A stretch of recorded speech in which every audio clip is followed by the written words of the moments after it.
Why do I love recession-proof businesses? Well, it's pretty obvious. If a recession's incoming, anything negative's happening, there's market weakness, I can sleep well at night knowing that my businesses are protected. So I'm always going to look out for investments which have recession-proof characteristics.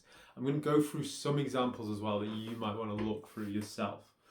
And a few of these will be rather obvious on the surface, but there are some that you wouldn't necessarily think about up front. So an obvious one would be the likes of McDonald's, fast food restaurants in general, that are a lower price point, do particularly well as people look to sort of trade down and go to cheaper things. Rather than going out to a restaurant, they might go to McDonald's instead to treat themselves. And generally what you'll find as a pattern is that people during recessions will go from having big luxuries like a brand new car or a brand new house to lesser luxuries where it's like a new makeup set. And on that effect, there's something called the lipstick effect, which basically means what I just described. And that's the reason why makeup sales actually do particularly well during recessions. They actually increase because people see it as a small luxury. Now, you do have also the likes of pawn shops. Pawn shops, people go and sell their goods for cash to sort of make some extra money, and they sort of get extra traffic as well as people look to buy more used items. You have the likes of Walmart's, Target's, which are sort of the lower price point stores. Again, people look to trade down in terms of price point. But then you also have, going back to sort of the small luxuries, people are no longer buying cars. Well, if they're no longer buying cars, they still need to drive to work.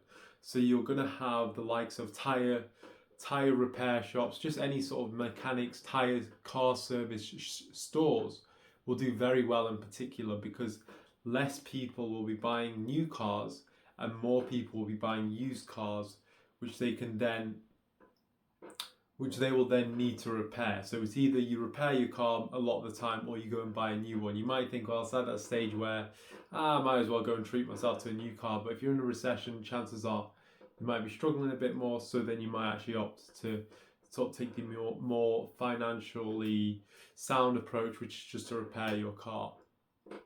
Hence, those type of stores doing very well.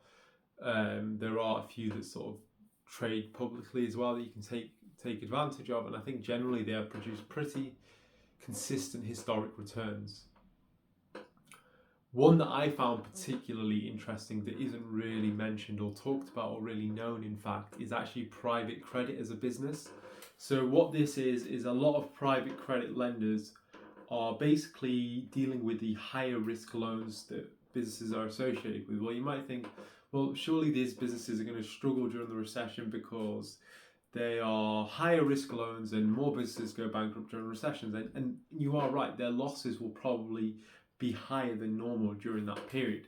But what most people don't realize is that what private credit lenders do that traditional banks and finance don't do as much is that rather than giving you loads of covenants and really stringent terms, private credit often likes to have a significant amount of collateral with first lien priority, basically meaning first dibs on the assets that you back your loan against. And then if you were to go bankrupt, well, the value of the asset protects the lender. So then it's basically like a foreclosure on a house. They then receive that asset because you failed to sort of make your payments or you've taken on too much debt or whatever it is, right? And that enables the business to actually stay protected. Now, obviously, when they are taking these loans and the collateral against it, they're going to be looking out for what type of collateral. Again, it varies bank by bank, but generally you'll want to see pretty sound assets. So it might be machinery that you know is going to be worth a heck of a lot, but that's rather rare. Most of the time it's some form of property or some form of asset that's going to hold its value over time.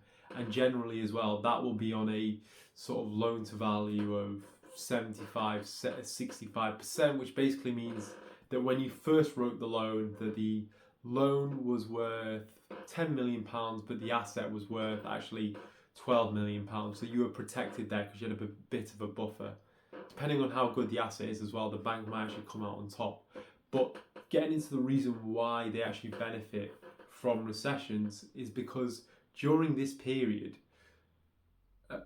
private credit lenders become a much more attractive opportunity for businesses which are struggling. And what I mean by that, or just businesses in general, what I mean by that is that traditional banks generally can give you more favourable interest rates, etc.